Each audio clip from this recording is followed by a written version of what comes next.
My husband's little sister came home from school and she just didn't seem right. So, you know, we're asking Armani, are you okay? Is everything fine? You know, you having a bad day? She was bothered by her day. And long story short, she told us that she had a problem with boys. She didn't like boys. She didn't want anything to do with them. And so when I asked her why, she said because of my dad.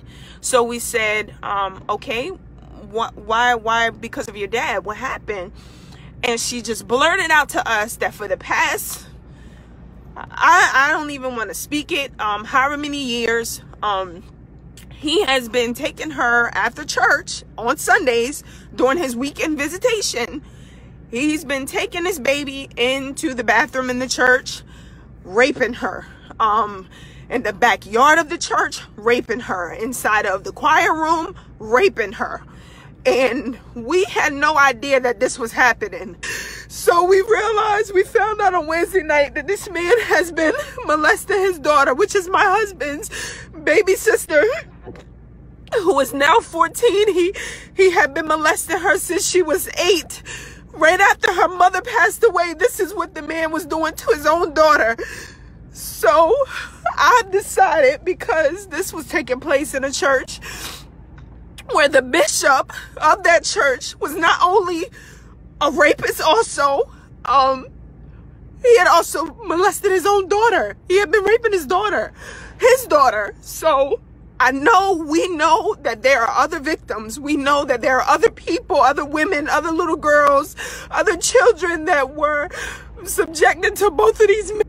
Matthew has been arrested. Her father has been arrested. He's been charged. We actually have him on a recording admitting to everything. We need to bring that bishop down, because church should be a place of worship. Church should be a place of prayer and healing and restoration. Church is not being used for what it's supposed to be used for. Church has now become a place of fashion. Church has become a place of dating, where people are coming and are preying on different people. It is not being used for what it was intended to be used for, and I am sick of it. I am sick of it, and I know that I'll probably receive backlash because it's the church. I don't care. I am sick of it. I am sick of the church being used for what it's not meant to be used for. I'm just sick of it. I am sick of it. That place is not a church. It is a place of torture for children. And for years, this has been going on, and it needs to be shut down. So I am coming to the state. I am coming to New York City. I am coming to the councilmen. I am coming to the senators of this district. I am coming to you, and I am asking on behalf of this baby and this family that you close this church down, because it is not being used as a place of worship. It is not being used for what it was meant to be used for. It is being used as a place to lure children to be molested and to be raped.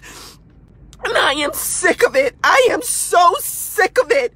I am so angry, and I just cannot believe that this is the type of things that are happening in the house of God. I cannot believe it. I am so enraged. I am so disgusted. I am so disgusted. I am so disgusted.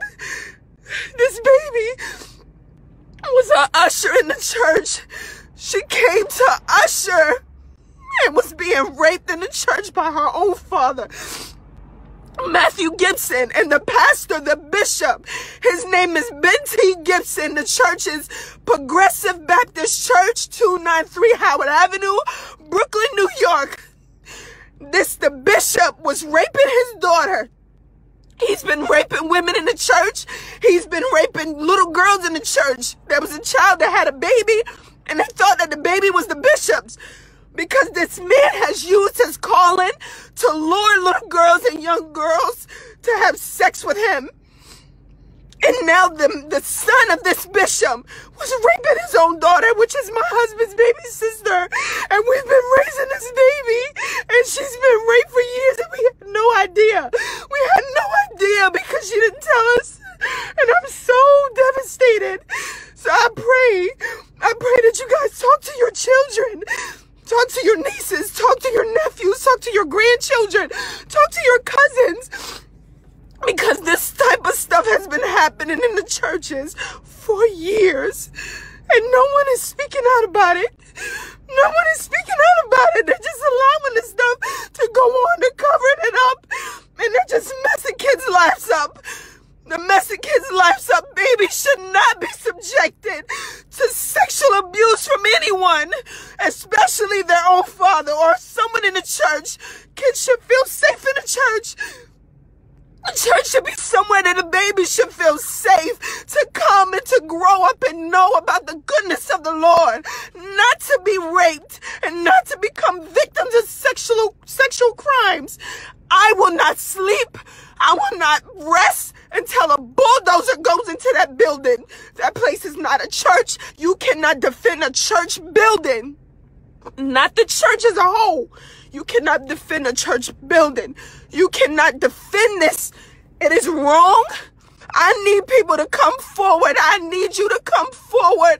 If you were a victim, if you know someone that was a victim of Ben T. Gibson, of Matthew Antonio Gibson, either one of these two men, it's not okay for the church to be used in such a way to tear a child apart like this. It doesn't make any sense to me. I'm so disgusted. I'm so disgusted.